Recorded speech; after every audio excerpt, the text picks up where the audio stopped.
what people thought. Because what followed from the previous government, starting with the people who used that slogan, was the complete opposite. Between 2019 and 2023, even as they were going around our country, telling people with a straight face that they would get immigration down, net migration quadrupled until in 2023, it reached nearly 1 million. That's about the population of Birmingham, our second largest city. That's not control, it's chaos. And look, they must answer for themselves. But I don't think that you can do something like that by accident.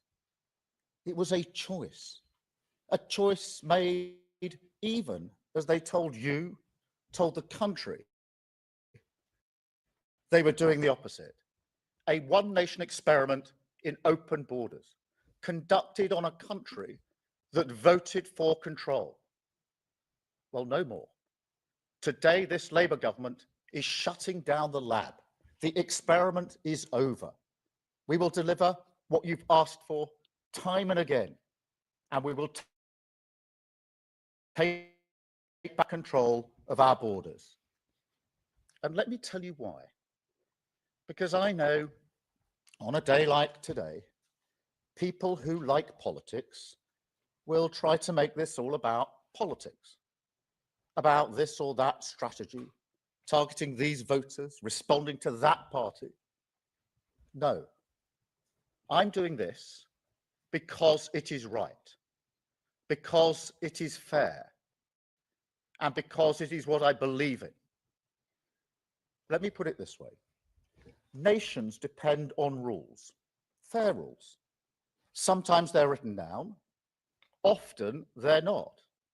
But either way, they give shape to our values, guide us towards our rights, of course, but also our responsibilities, the obligations we owe to each other. Now, in a diverse nation like ours, and I celebrate that, these rules become even more important. Without them, we risk becoming an island of strangers, not a nation that walks forward together. So when you have an immigration system that seems almost designed to permit abuse, that encourages some businesses to bring in lower paid workers rather than invest in our young people, or simply one that is sold by politicians to the British people on an entirely false premise, then you're not championing growth, you're not championing justice, or however else people defend the status quo. You're actually contributing to the forces that are slowly pulling our country apart. So yes, I believe in this. I believe we need to reduce immigration significantly. That's why some of the policies in this white paper go back nearly 3 years. Why I told the Labour Party conference, taking back control is a Labour argument. And why, most importantly of all, inward migration is already falling with this government. It's about fairness. And look, I mean, migration is part of Britain's national story. We talked last week about the great rebuilding of this country after the war. Migrants were part of that, and they make a massive contribution today. And you will never hear me denigrate that. But when people come to our country, they should also commit to integration, to learning our language. And our system should actively distinguish between those that do and those that don't. I think that's fair.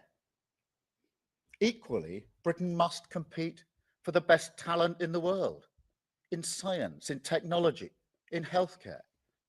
You can't simply pull up a drawbridge, let nobody in, and think that's an economy that would work. That would hurt the pay packets of working people without question. But at the same time, we do have to ask why parts of our economy seem almost addicted to importing cheap labour, rather than investing in the skills of people who are here and want a good job in their community. Sectors like engineering, where visas have rocketed while apprenticeships have plummeted. Is that fair to Britain? Is that fair to young people weighing up their future to miss out on those apprentices? To see colleges in their community almost entirely dedicated to one-year courses for overseas students? No, I don't think that it is. And truth be told, I don't think anybody does. Yet that is the Britain this broken system has created. So as this white paper sets out, every area of the immigration system, work, family, and study, will be tightened up so we have more control. Skill requirements raised to degree level. English language requirements across all routes, including for dependents. The time it takes to acquire settled status extended from 5 years to 10. And enforcement tougher than ever, because fair rules must be followed. Now, make no mistake, this plan means migration will fall. That's a promise. But I want to be very clear on this. If we do need to take further steps, if we do need to do more to release pressure on housing and our public services, then mark my words, we will. But it's not just about numbers, because the chaos of the previous government also changed the nature of immigration in this country. Fewer people who make a strong economic contribution, more who work in parts of our economy that put downward pressure on wages. So perhaps the biggest shift in this white paper is that we will finally honour what take back control meant and begin to choose who comes here so that migration works for our national interest. You know, this is where the whole debate is skewed, as if some people think controlling immigration is reining in a sort of natural freedom, rather than the basic and reasonable responsibility of government to make choices that work for a nation's economy. And for years, this seems to have muddled our thinking. But let me be clear, it ends now.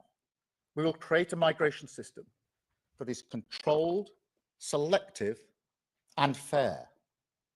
A clean break with the past that links access to visas directly to investment in homegrown skills.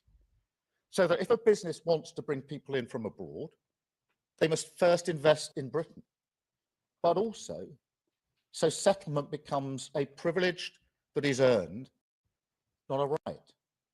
Easier if you make a contribution, if you work, pay in, and help rebuild our country. Now, some people may even be against that, but I think for the vast majority of people in this country, that is what they have long wanted to see. An immigration system that is fair, that works for our national interest, and that restores common sense and control to our borders. That is what this white paper will deliver. Lower net migration, higher skills, backing British workers. The start of repairing our social contract, which the chaos and cynicism of the last government did so much to undermine. Thank you. I will now take a number of questions from the media. I've got a hopefully accurate list here, starting with Chris Mason, BBC. Thank you. Chris. Thank you, Prime Minister. Chris Mason, BBC News. Let's be clear, are you promising today that net migration will fall every year between now and the next election, come what may? Well, I'm promising it will fall significantly, and I do want to get it down by the end of this Parliament significantly. That is what this plan is intended to achieve, the complete opposite of what you saw in the last 4 years. It is frankly incredible that net migration quadrupled in 4 short years to nearly 1 million. This white paper, these plans bring it back into control, make sure it's controlled, that is selective, that we decide who comes to this country, and that it is fair. And that's what we will do, significant reduction in immigration. And as I've indicated, if it becomes necessary to take further measures, then that's what we will do. Thank you. Robert, ITV. Robert Beston, ITV. Prime Minister, you know that countries that want to grow are in a global race for top talent. Your number one priority is growth. Haven't you shot yourself in the foot by insisting that those who want to be citizens now have to live here twice as long as those who want to be American citizens?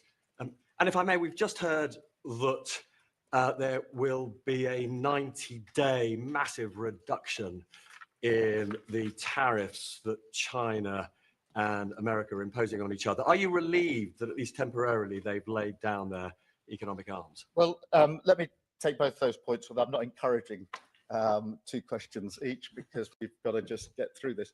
On the growth question, I do think this is worth taking some time on, because the theory that higher migration numbers necessarily leads to higher growth has been tested in the last 4 years.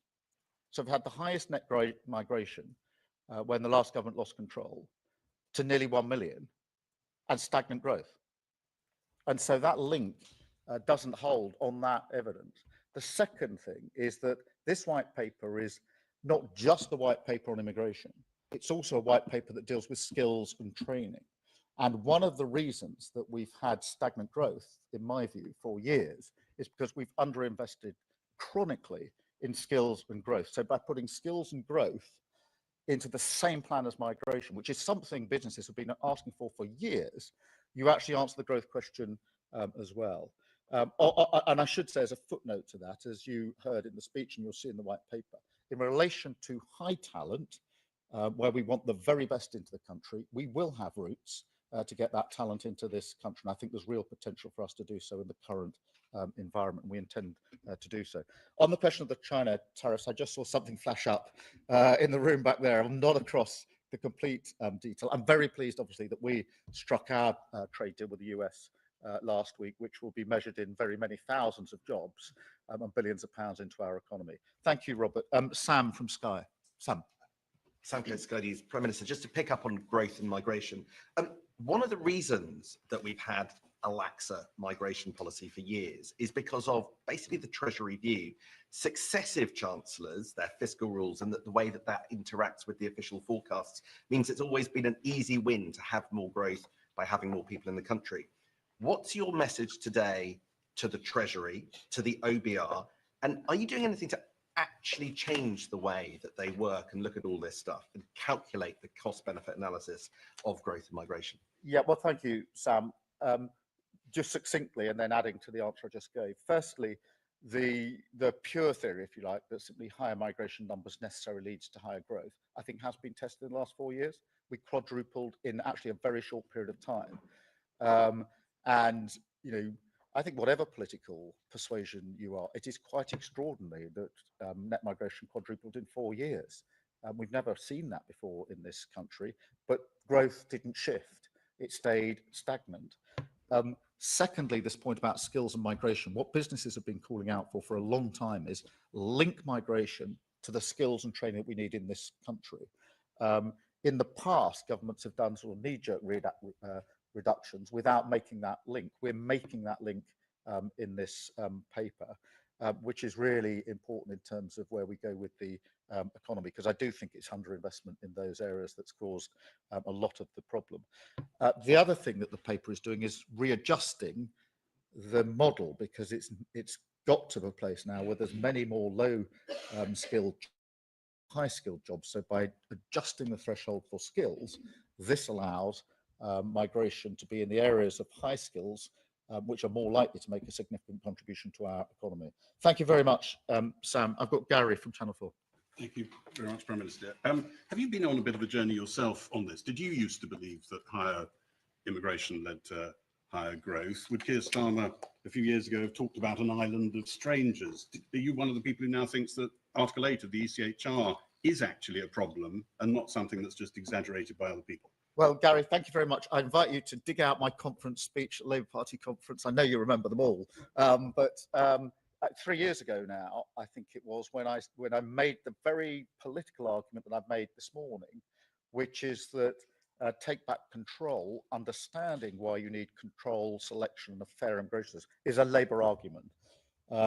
And once you've dug out that transcript, there's then the speech I made to the CBI, I think about 3 years ago, making the same argument in relation to business, saying too many businesses, in my view, are too dependent on migration rather than training and skilling up people in this country. And that was, I was signalling to the CBI then that would change under a Labour government. So there's a core consistency through here.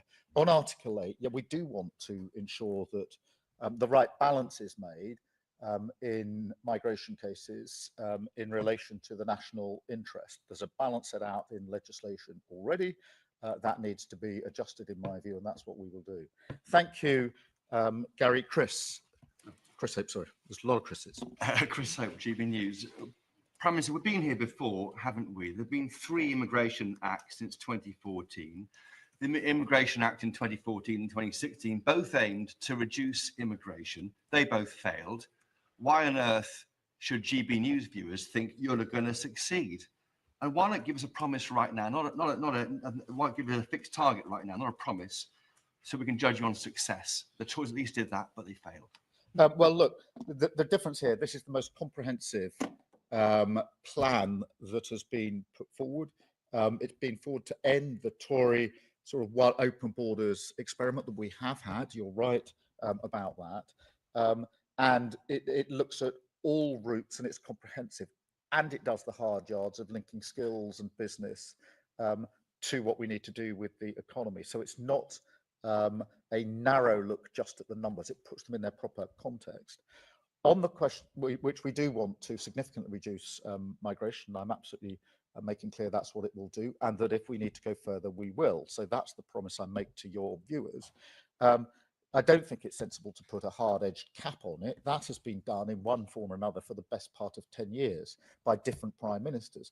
The only thing that links those prime ministers and the various caps or quotas or limits they put in place is every single one of them failed. And therefore, going down the failed route is not a sensible way for me. As with everything that I do, serious, pragmatic, looking at the things that will actually make a material difference. Thank you, Chris. Jerry from The Times. Jerry Scott from The Times. What is your message to the 9 million inactive adults in the UK at the moment who might not think that they should take work in a care home, for example, and also to some of your Labour MPs who might be squeamish about Labour government taking a tough line on immigration? Well, firstly, that's acknowledged within that 9 million. There are some people who can't work, and we need to be clear about that from the start. But there are others who can. And as we've set out in our welfare provisions, the principles are clear. Where people can't work and are unlikely to be able to work, they should be protected and supported. But where people can get into work, they should be supported. The current system does the opposite, and so we will support them into work with a £1 billion package, the right to try, and measures like that. And that if you can work, you should work. And I do think that this white paper should be seen in conjunction with what we're doing on welfare. And on squeamishness, I actually think that the Labour Party has as core values the idea that immigration should be controlled, that it should be selective. We should be choosing who we want, higher skills, the high talent routes into our country. And it must be fair. They're basic Labour arguments and concepts for many, many years. Thank you. I've got Jack from The Sun. Jack. Thank you, Prime Minister. You said just now this is a comprehensive plan to bring down legal migration. You also said in the election you had a comprehensive plan to bring down illegal migration. And so far it seems that isn't working. Small boat crossings are going up on your watch. So why should voters think that your plan to bring down illegal migration will fare any better, especially given you're considering an EU youth mobility scheme, which could actually increase it? Well, let's tackle that head on, because nobody should be getting in a small boat to cross over the channel and illegally entering this country. The last government lost control of the borders. It falls to this government to clear up that mess in the same way we're clearing up all the other messes that they left behind. I am convinced that the way to do that is to take down the gangs that are running the vile trade. And for that reason, we've drafted and put before Parliament a borders bill, which follows through on the promises I made, which is we need to give law enforcement greater powers. Going down the counter-terrorism powers, the thing that distinguishes counter-terrorism from other law enforcement is you can take action earlier. You can be preemptive. You can operate in a completely different way. That's why we've gone for a package that allows law enforcement to get in much earlier. That is going through Parliament. Who is voting against that? The Tories, who caused the problem in the first place. Thank you, Jack. Martin from the Daily Mail. Martin. Prime Minister Martin Beckford from the Daily Mail. Gary asked if you've been on a journey on net migration. Similarly, you talked about tough enforcement. One of today's measures is for foreign nationals convicted of any offence to be considered for deportation. Yet just 5 years ago, you signed a letter calling for the halt to a deportation flight that contained, amongst others, 2 people convicted of rape and 3 of GBH. Your views have changed, haven't they? No, I've always said that those who commit offences should be deported. I ran the Crown Prosecution Service for 5 years between 2008 and 2013, and it fell to my prosecutors on my instructions to ask for the deportations in the first place in the Crown courts. So I've been really clear. I've been in charge of cases where we routinely asked for the judge, because that's the way the system operated in those days, to add to the sentence an order at the end that there should be a deportation. So what's that? That's going back the best part of 20 years.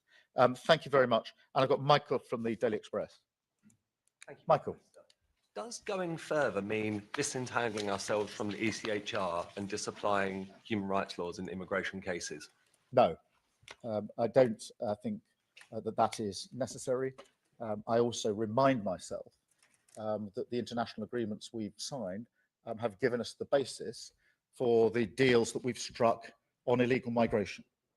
So the Home Secretary has moved fast, working with other countries to put in place materially improved deals with other countries in relation to migration. That would not have been possible if we had been saying at the same time we're about to withdraw from our international obligations. I could give you many more examples than that, but you can't strike those deals with other countries to work more closely together on law enforcement to smash the gangs and to work on returns agreements, which is what we want to do, if in the next breath you're saying you don't believe in international law.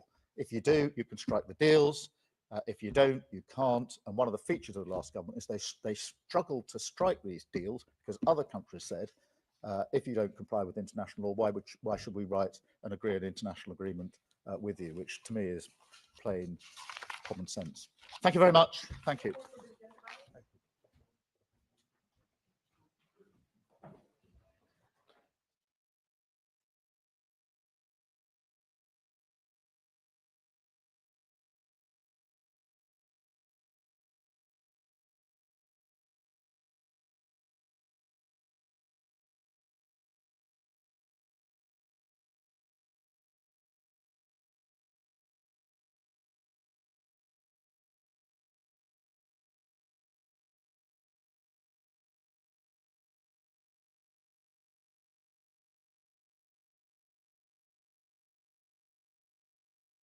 Thank you.